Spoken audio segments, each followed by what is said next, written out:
আসসালামু আলাইকুম। আমি আজকে নবম দশম শ্রেণীর পদার্থবিজ্ঞান বোর্ড বইয়ের ২৭ পৃষ্ঠার আপেক্ষিক ত্রুটির অঙ্ক নিয়ে আলোচনা করব।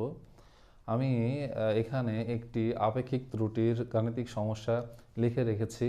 আপেক্ষিক ত্রুটির গাণিতিক সমস্যা সমাধান করার আগে আমাদের জানতে হবে আপেক্ষিক ত্রুটির সূত্র কী।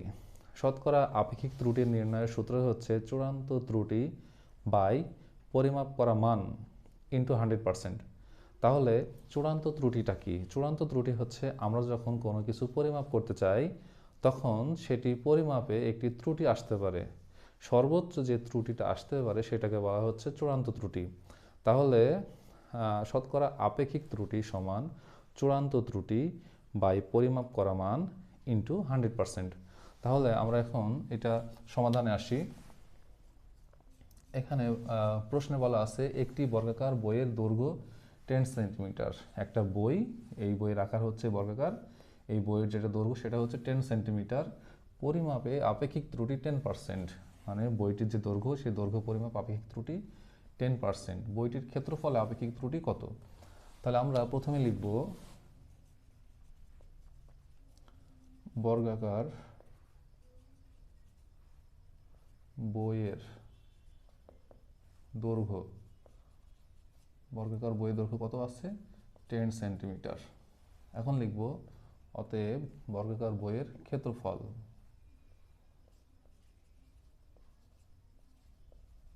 ক্ষেত্রফল কত হবে? এক বাহুর স্কোয়ার সমান সমান 10 10 100 সেন্টিমিটার স্কোয়ার। আচ্ছা, এখন আমরা এখানে দেখতে পাচ্ছি পরিমাপে আপেক্ষিক ত্রুটি আছে 10%। তাহলে আমি লিখব পরিমাপে আপেক্ষিক ত্রুটি,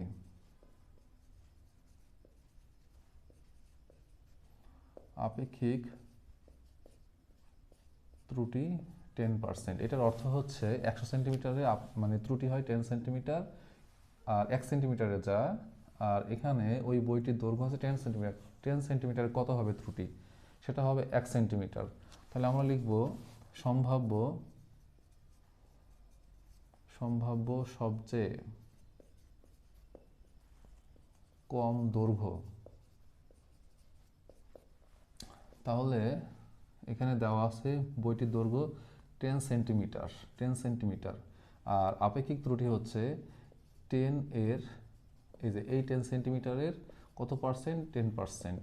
তাহলে 10 লিখলাম, আর 10 এর 10/100, তাহলে কত হবে? 0 0 0 0 কাটা 1 থাকবে, 10 থেকে 1 বাদ দিলে হবে 9 সেন্টিমিটার। তাহলে সম্ভাব্য সবচেয়ে কম দৈর্ঘ্য হবে 9 সেন্টিমিটার। তাহলে এখন আমরা লিখব সম্ভাব্য সবচেয়ে বেশি দৈর্ঘ্য, সেটা কত হবে? সেটা হবে হচ্ছে এই যে 10 প্লাস হবে যেটা ত্রুটি, সেই ত্রুটিটা প্রকৃত যে দৈর্ঘ্য তার সাথে যোগ হবে 10 এর 10%। তাহলে হবে 10 প্লাস 10 এর 10/100, এখানে হবে 1 প্লাস 10 11 সেন্টিমিটার। এখন সম্ভাব্য সবচেয়ে কম দৈর্ঘ্য যা, তার স্কোয়ার করলে পাবো কম ক্ষেত্রফল। আবার এখানে সম্ভাব্য সবচেয়ে বেশি দৈর্ঘ্য যা, তার স্কোয়ার করলে পাবো সম্ভাব্য সবচেয়ে বেশি ক্ষেত্রফল। তাহলে আমরা লিখি সম্ভাব্য সবচেয়ে কম ক্ষেত্রফল সমান সমান কী হবে? সম্ভাব্য সবচেয়ে কম দৈর্ঘ্য যা, তার স্কোয়ার, অর্থাৎ 9 এর স্কোয়ার সমান কত হবে? 9 9 81 সেন্টিমিটার স্কোয়ার। আবার সম্ভাব্য সবচেয়ে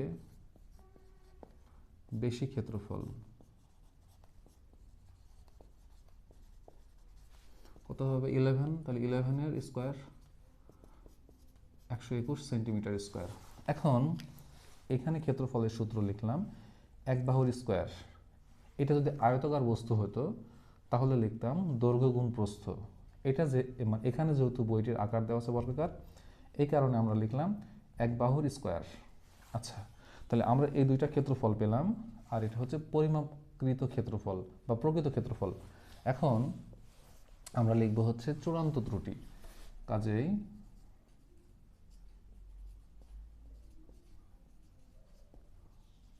চূড়ান্ত ত্রুটি। এটা কি, এটা কিভাবে লিখবো? এটা হচ্ছে একটা পেয়েছি পরিমাপকৃত ক্ষেত্রফল, আর একটা পেয়েছি কম ক্ষেত্রফল, আর একটা পেয়েছি বেশি ক্ষেত্রফল। পরিমাপকৃত ক্ষেত্রফলের সাথে এই যে আমি এটা এই পরিমাপকৃত ক্ষেত্রফলের সাথে একবার কম ক্ষেত্রফলের পার্থক্য, আর একবার এখানে পেয়েছি বেশি ক্ষেত্রফল, এই বেশি ক্ষেত্রফলের পার্থক্য করতে হবে। তাহলে 100 centimetre square minus 81 centimetre square, তাহলে আমরা পাবো 19 সেন্টিমিটার স্কোয়ার। আরেকবার 100 সাথে 121 পার্থক্য করতে হবে, তাহলে যেটা বড় সেটা আগে লিখতে হবে। 121 centimetre square minus 100 centimetre square সমান সমান 21 সেন্টিমিটার স্কোয়ার। এখন এই দুইটা চূড়ান্ত ত্রুটির এই দুইটা ত্রুটির মধ্যে যেটা বড় সেটাই হবে চূড়ান্ত ত্রুটি। তাহলে যেটা বড় সেটা নিয়ে আমরা পাই, আমরা লিখব এবার আমরা বড়টি নিই,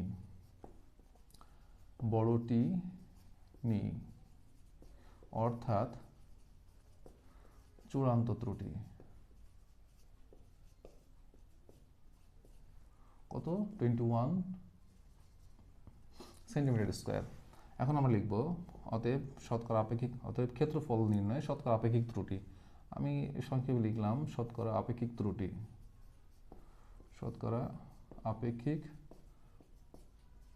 ত্রুটি।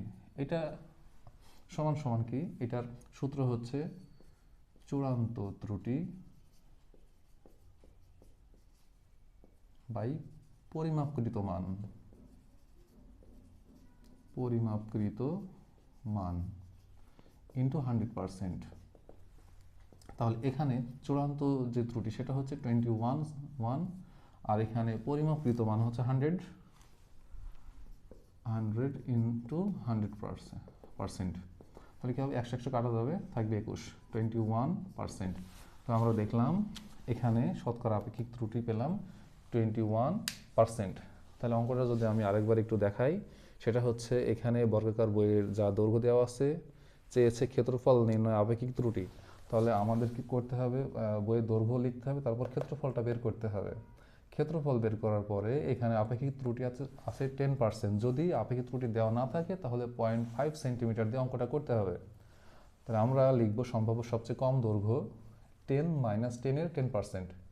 10টা হচ্ছে প্রকৃত দৈর্ঘ্য আর এটা হচ্ছে ত্রুটি। তাহলে কম দৈর্ঘ্য হবে প্রকৃত দৈর্ঘ্য থেকে ওই যেটা ত্রুটি সেটা বাদ, সেক্ষেত্রে হবে 9 সেন্টিমিটার। আবার সম্ভাব্য সবচেয়ে বেশি দৈর্ঘ্য প্রকৃত ত্রুটিটা সাথে যেটা প্রকৃত দৈর্ঘ্যের সাথে ত্রুটি যোগ হবে, অর্থাৎ 10 প্লাস 10 এর 10%, এটা 1 হয়, 1 প্লাস 10 11 সেন্টিমিটার। এখন সম্ভাব্য সবচেয়ে কম ক্ষেত্রফল কি হবে? যেটা কম দৈর্ঘ্য পেয়েছি এটার স্কোয়ার করলে পাবো কম ক্ষেত্রফল। আবার সম্ভাব্য সবচেয়ে বেশি দৈর্ঘ্য যেটা পেয়েছি সেটার স্কোয়ার করলে পাবো সম্ভাব্য সবচেয়ে বেশি ক্ষেত্রফল। তাহলে এই যে 3টা ক্ষেত্রফল পেলাম, এই 3টা ক্ষেত্রফলের পার্থক্য করতে হবে। একবার প্রকৃত ক্ষেত্রফলের সাথে কম ক্ষেত্রফলের পার্থক্য, আরেকবার পরিমাপ করা ক্ষেত্রফল বা প্রকৃত ক্ষেত্রফলের সাথে বেশি ক্ষেত্রফলের পার্থক্য। এই পার্থক্য করার পরে আমরা পেলাম 21 সেন্টিমিটার স্কোয়ার। এই মানটি হচ্ছে বড়, তো এটা হবে চূড়ান্ত ত্রুটি।